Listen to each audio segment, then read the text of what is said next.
জেলা পরিষদের চেয়ারম্যান মহোদয়, রাজনৈতিক দলের নেতৃবৃন্দ, আইনজীবী সমিতির নেতৃবৃন্দ, আইনজীবী বৃন্দ এবং উপস্থিত সুধী মন্ডলী, আসসালামু আলাইকুম ওয়া রাহমাতুল্লাহ। এখানে কোনো ফর্মাল মিটিং এর জন্য আমি প্রস্তুত ছিলাম না, এমনি আপনাদের সাথে দেখা সাক্ষাৎ করার জন্য এসেছি। আমি প্রধানত আমার নির্বাচনী এলাকার জনগণের কাছে কৃতজ্ঞতা জানাবার জন্য এখানে এসেছিলাম। 2 মাস হয়ে গেছে নির্বাচন, 2 মাস পর্যন্ত আসতে পারি না এলাকায়। একটি কারণ ছিল সংসদ নির্বাচন, আর প্রধান কারণ ছিল যে আমার স্ত্রী অসুস্থ ছিল, তাকে নিয়ে সিঙ্গাপুরে গিয়েছিলাম। আল্লাহ তার হায়াত রাখে নাই। আমরা চেষ্টা করেছি, কিন্তু আল্লাহ তাকে তার কাছে ডেকে নিয়েছেন। আপনারা তার জন্য সবাই দোয়া করবেন। অত্যন্ত ধার্মিক মহিলা ছিলেন, শিক্ষাবিদ ছিলেন। একজন শিক্ষকের সর্বোচ্চ পজিশন যে মহাপরিচালক মাধ্যমিক এবং উচ্চশিক্ষা মন্ত্রণালয়ের শিক্ষা মন্ত্রণালয়ের ডাইরেক্টর জেনারেল হিসেবে অবসর নিয়েছিলেন। আমার 54 বছরের দাম্পত্য জীবনের অবসান হলো বিদেশের মাটিতে। নানা কারণে এলাকায় আসতে পারিনি। আপনারা নিশ্চয়ই উপলব্ধি করেন যে আমি ব্যতিক্রম ধর্মী রাজনীতি করেছি। সাধারণ বাংলাদেশের মানুষ যেভাবে রাজনীতি করে সেভাবে রাজনীতি করিনি। যারা রাজনীতি করে তারা ছাত্র জীবন থেকে রাজনীতি শুরু করে। আমি বিশ্ববিদ্যালয়ে পড়ালেখা শেষ করেও কোনো রাজনীতি কখনো ঢুকি নেই।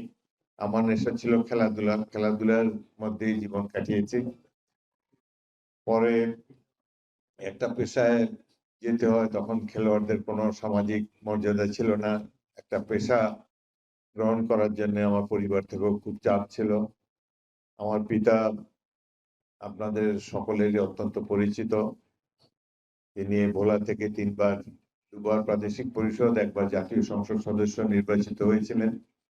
প্রাদেশিক পরিষদ সারা জীবন বিরোধী দলের রাজনীতি করে গিয়েছেন। আইয়ুব খানের আমলে তিনি বিরোধী দলের ডেপুটি লিডার ছিলেন প্রাদেশিক পরিষদে এবং পরবর্তীকালে জাতীয় সংসদ সদস্য নির্বাচিত হয়েছিলেন। তাকে ভোলার মানুষ চিনে, ভোলার মানুষের অকৃত্রিম বন্ধু, শুভানুধ্যায়ী হিসাবে। ভোলার তখন কোনো কলেজ ছিল না। আমার পিতা বরিশালে মেডিকেল প্র্যাকটিস করতেন, ডাক্তার ছিলেন সেখানে 50-এর দশকে। ভোলারে যে শত শত ছাত্র যারা বরিশালে পড়াশোনা করতে যেত, তাদের ঠিকানা ছিল 101 সদর road Barishal, Aziz medical hall, সদর রোড বরিশাল। সবাই চিঠি স্তূপ হয়ে যেত। সন্ধ্যার সময় কলেজের ছাত্ররা এসে ওখান থেকে যার যার চিঠি নিয়ে যেত। তিনি বহু আগেই ভোলা জেলার অভিভাবক ছিলেন। তারপর ধীরে ধীরে ভোলা জেলা হয়েছে, অনেক উন্নত হয়েছে। আস্তে আস্তে এখানে গ্যাস পাওয়া গিয়েছে। সব দিক দিয়ে ভোলা বাংলাদেশের সবচেয়ে সমৃদ্ধ একটি জেলা এখন। তো আমি সেই পিতার পুত্র হিসেবে সাধারণ মানুষের খেদমত করার চেষ্টা করেছি। কতটুকু করতে পারছি জানি না, তবে এবারে নির্বাচনে উপলব্ধি করেছি যে আমার জন্মস্থানের মানুষ বা আমার যে 2টি উপজেলার আমি প্রতিনিধি, তারা প্রকৃতই আমাকে ভালোবাসে। 101টা কেন্দ্র ছিল, 101টা কেন্দ্রতেই আমি সর্বোচ্চ ভোট পেয়েছি, বিপুল ভোটের ব্যবধানে জিতেছি। অথচ এবার আমি কোনো প্রচারণাই করিনি। শারীরিকভাবে অসুস্থ ছিলাম। আমার স্ত্রী তখন সিএমএইচ হাসপাতালে ছিলেন। তো নানা কারণে অন্যান্যবার যেরকম হাটে বাজারে যেতাম, হাত মিলাতাম, বড় বড় বাড়িতে যেতাম, এইবার কোনো কিছুই করিনি। শুধু 12টা নির্বাচনী সভা করেছি, বক্তব্য দিয়েছি ইউনিয়ন পরিষদ, ইউনিয়ন লেভেলের বিয়েতে। তো তারপরও মানুষের স্নেহ ভালোবাসা পেয়েছি। বিপুল ভোটে তারা বিজয়ী করেছে, কৃতজ্ঞতা জানাবার জন্য এসেছি। আর ভোলাতে তো জেলা সদর হিসাবে এখানকার যারা আগে রাজনীতি করতেন সকলের সাথে আমার পরিচিতি ছিল। আমার পিতার আমল থেকেই এখানকার যে সকল লিডার ফ্যামিলি ছিল প্রত্যেকের সাথেই আমার মোটামুটি পরিচয় ছিল। তো যেভাবে ট্র্যাডিশনাল রাজনীতি যেভাবে করে আমি সেভাবে রাজনীতি করি নাই। এবং আমার সেনাবাহিনীতে মাত্র 8 বছর ছিলাম। এই 8 বছরই আমার জীবনের শ্রেষ্ঠ সময় আমি মনে করি। আমি ওইভাবে সৈনিক হিসেবে নিজকে গড়ে তোলার চেষ্টা করেছি এবং আমার পরম সৌভাগ্য যে এদেশের মুক্তিযুদ্ধে আমি অংশ নিতে পেরেছি সাধারণ মানুষের হয়ে, সাধারণ মানুষের এবং তাদের মহিলাদের ইজ্জত রক্ষার জন্য, জানমাল রক্ষার জন্য হানাদার বাহিনীর বিরুদ্ধে যুদ্ধে অবতীর্ণ হয়েছি। যশোর ক্যান্টনমেন্টে আমি একমাত্র বিদ্রোহী অফিসার ছিলাম। আমি আমার বাঙালি সৈনিকদেরকে নিয়ে বিদ্রোহ করেছিলাম। তো জীবনের পরম গর্ব যে দেশের স্বাধীনতা যুদ্ধে অংশগ্রহণ করতে পেরেছি। তো মানুষের কাছ থেকে অনেক স্নেহ ভালা পেয়ে এসেছি। রাজনৈতিক অঙ্গনে তেমন পুরস্কার পাইনি, কারণ সব ক্ষেত্রে আমি পিছনে পিছনে ছিলাম। ছবি তোলার সময় পিছনে থাকতাম, নেতাদের দিয়ে সালাম দেওয়ার ক্ষেত্রেও পিছনে থাকতাম, আমি সবসময় দূরে দূরে ছিলাম। এইবার আমাকে অত্যন্ত পছন্দ করতেন আমাদের নেত্রী বেগম খালেদা জিয়া। রাজনীতিতে আসার অনেক আগে থেকেই আমি তার স্নেহধন্য ছিলাম, এবং বিএনপির 2001 সালে মন্ত্রিসভায় এত সিনিয়র লোকজন থাকা সত্ত্বেও একমাত্র আমাকে তিনি 2টা মন্ত্রণালয় দিয়েছিলেন। এটি আমি অত্যন্ত সৌভাগ্য বলে মনে করি, কৃতজ্ঞতা জানাই তার কাছে। তার মৃত্যুর পর ভেবেছি যে আমার মাথার উপরে যে ছায়াটা ছিল সেটা অপসারিত হয়ে গিয়েছে, কারণ বিএনপির বাকি লোকজন নেতা কাউকে মুখ চিনি, হঠাৎ দেখা হয়, কিন্তু কারো বাড়ি ঘরে কোনোদিন যাইনি। সৌহার্দ্য বলতে যা বোঝায় এটা কারোর সাথেই ছিল না। আমি এককভাবেই পথ চলেছি। যখন যেটা সত্যি কথা মুখ খুলে বলেছি, সেই জন্য অনেকে নানা রকম কথা বলেছে উনি দল ত্যাগ করে চলে যাবে।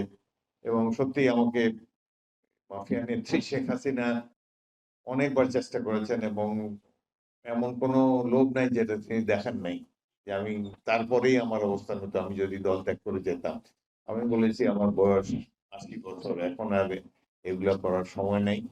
এবং বিশেষ করে বেগম জিয়া জীবিত আছেন, এটাই আমার জন্য একটা মানে ছিল যে ওনার সামনে আর কোনোদিন যেতে পারবো না যদি কোনোদিন দল ত্যাগ করি বা কিছু করি। এবং জিয়াউর রহমানের অধীনে যুদ্ধ করেছি, সুতরাং এই জিয়া পরিবারের বাইরে আমার কখনোই কোনো চিন্তা ভাবনা ছিল না। 5বার জেলে গিয়েছি চিকিৎসার জন্য বিদেশে, এবং বিমানবন্দর থেকে আমাকে ফিরিয়ে দিয়েছে, চিকিৎসা পর্যন্ত নিতে দেয়নি। বাট আমি জিয়া, বেগম জিয়া এদের প্রতি সবসময় অনুগত ছিলাম, এবং এই দলের অনেক সিনিয়র ছিলাম, সবাই আমাকে ক্রস করে উপরে চলে গিয়েছে, সবাই আমার আগে স্থায়ী কমিটির সদস্য হয়েছে।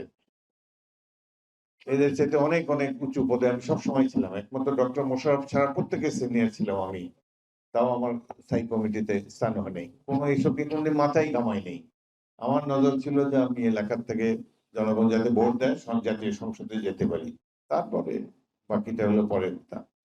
এবারও ভোট দেওয়ার পরে লোকে আশা করেছিল, যারা আমাকে ভোট দিয়েছে, যে উনি একটা ফ্ল্যাগ নিয়ে যেন আসতে পারে। আল্লাহর রহমত, দুইটা ফ্ল্যাগ নিয়ে এখানে এসেছি। আরেকটি হলো যে আমি গভীর কৃতজ্ঞতা জানাই আমাদের যে বিএনপি চেয়ারম্যান জনাব তারেক রহমানের কাছে।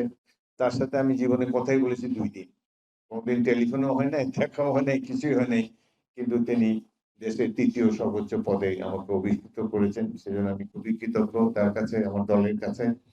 এখন তো আর দলের সদস্য না, স্পিকার হওয়ার ফলে দলের পদটা থেকে আমি পদত্যাগ করে এসেছি। সুতরাং এই যে দলের যে আপনারা গোছানোর কথা বলতেছেন, সেগুলা এখন আর আমার পক্ষে সম্ভব না স্পিকার হিসাবে। আমার শুভকামনা থাকলো সব নেতাদের প্রতি। বাকি স্পিকারের আসলে কোনো ক্ষমতা নাই, স্পিকার অনেক মর্যাদার একটি জায়গা, মন্ত্রীদের ক্ষমতা বেশি। মন্ত্রী হিসাবে আরো ক্ষমতাবান ছিলাম, 3বার বিএনপি মন্ত্রিসভায় মন্ত্রী হয়েছিলাম, সে সময় যে ক্ষমতা ছিল এখন সেই ক্ষমতা নাই। কিন্তু তারপরেও এখন শুধু প্রশ্ন করতে পারি। এখন আপনাদের সামনে প্রশ্ন হলো, আপনারা কি ভোলা বরিশাল সেতু চান, মেডিকেল কলেজ চান? যারা পক্ষে আছেন হা বলুন।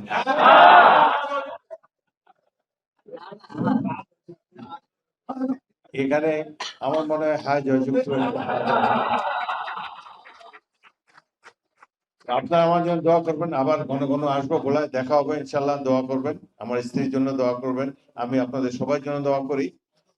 82 বছর বয়স হয়েছে, আল্লাহ বাকি দিনগুলো যাতে সুস্থভাবে কাটাতে পারি, ভোলার মানুষের স্নেহ ভালোবাসা যাতে পাই, সেজন্য আপনার জন্য দোয়া করবেন। ধন্যবাদ। নদীভাঙ্গা আমি পানি সম্পদ মন্ত্রীকে পানি সম্পদ মন্ত্রী হিসেবে চেষ্টা করেছি, দৌলতটা থানা কিন্তু থাকতো না, যথাসময় উদ্যোগ নিয়েছি, অনেক অংশ চলে গিয়েছে, বাকি অংশ চলে যেত। আল্লাহর রহমত, রক্ষা করার মালিক তো আল্লাহ তাআলা। আমি পানি সম্পদ চেষ্টা করেছি, এখানে আমি যে পানি সম্পদ মন্ত্রীকে আপনাদের কথা বলবো, এবং আশা করি আচ্ছা ঠিক আছে, আমি গিয়েই এনির সাথে আমাদের মাননীয় মন্ত্রী পানি সম্পদ মন্ত্রণালয় শহীদুদ্দিন চৌধুরী এনি, সে অত্যন্ত বিচক্ষণ এবং তরুণ বয়সেও ভালো বিএনপির একজন প্রতিশ্রুতিশীল নেতা। তাকে অনুরোধ জানাবো যাতে করে ভোলাকে নদীভাঙ্গার হাত থেকে রক্ষা করা যায়। আমার তরফ থেকে চেষ্টার কোনো ত্রুটি থাকবে না। যে কোনো বিষয়ে যখন যা কিছু করা প্রয়োজন বলার জন্য এই মাটিতে জন্মগ্রহণ করেছে। আর বিশেষ করে ভোলা আসলেই আমার পিতার কথা খুবই মনে করে। ভোলা গভর্নমেন্ট স্কুল থেকে 1933 সালে এখান থেকেই প্রথম বিভাগে 3টি লেটার নিয়ে ম্যাট্রিক পাস করেছিলেন। সেই বছর সারা বাংলা, বিহার, উড়িষ্যা 3টা প্রদেশের মধ্যে প্রথম হয়েছিল কুমিল্লার ঈশ্বর পাঠশালার একটা ছেলে। কি ধরনের শিক্ষা ব্যবস্থা ছিল, গ্রামে গঞ্জ থেকেও মানুষ এই 3 বিভাগের মধ্যে প্রথম হতে পারতো, শিক্ষার মান এত উঁচু ছিল। এখন তো আর সেই অবস্থা নাই, নকল ঢুকে গেছে, নানান ঢুকে গিয়েছে। পরে ভবিষ্যতে এসে আপনাদের সাথে আলাপ হবে। ধন্যবাদ সবাইকে। আসসালামু আলাইকুম।